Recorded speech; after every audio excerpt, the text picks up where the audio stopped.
Navruz бұл біздің мыңдаған жылдар келген ата-бабамыздың салты, дәстүрі, мейрамы. Енді бұл Наурыз мейрамын біз діни мереке демесек те, бұл ұлттық мереке ретінде исламдан да бұрын, яғни 2000-3000 жылдан бері сол тойланып келеді. Әсіресе бұл парсы халықтарының, түркі халықтарының негізгі жаңа жылы болып есептелінеді. Албатта, әркім бұл жаңа жылдың басталуына ең бірінші жақсылық күтеді.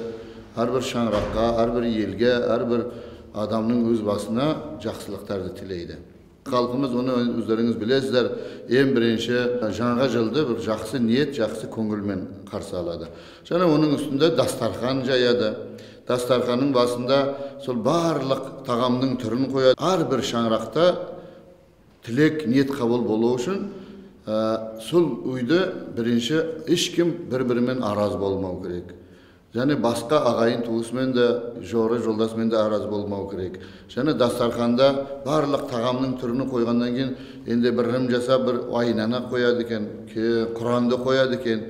Сол дастарханның басында бәрі бала шағасы, ағайын туыс жиналғаннан кейін Құрандан бір аят оқып, сол менен тойды бастап, бір-біріні құттықтап, енді дайындаған сыйлықтарını балдарына, немерелеріне береді.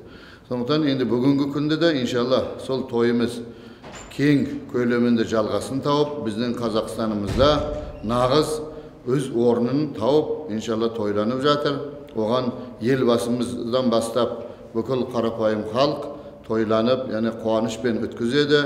Және арнаулы енді өздеріңіз білесіздер, Наурыз мейрамын заңды түрде мейрам күні ретінде біздің мемлекетімізде қабылданды.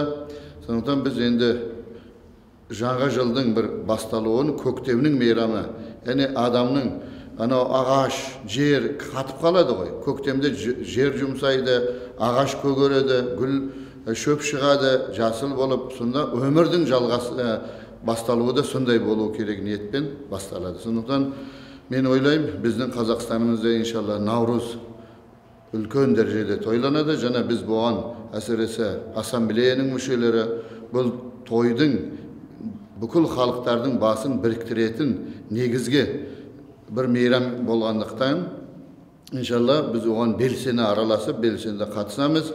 Және әрбір елді мекендерде, ауылдарда да біздің ассамблеяның өкілдері бұл мерекелерді дайындықпен және өзінің құттықтауымен жүреді. Біз де шын жүрегімізден мына халқымызды, елімізді, бұл Қазақстанымызда өзіңіз айтқандай 130-дан астам ұлтпен өмір сүріп жатыр. Солардың барлығын бұл Наурызбен құттықтаймыз. Әрбір шаңырақтарына береке, бірлік, ынтымақ, елімізге тыныштық, елбасымызға амандық тілеп, иншалла Наурызымызды осы жақсы ниетпен, жақсы көңілмен өткізуға шын ниетті білдіреміз. Алла Наурыз мейрамымызды құт мүбарак қылсын.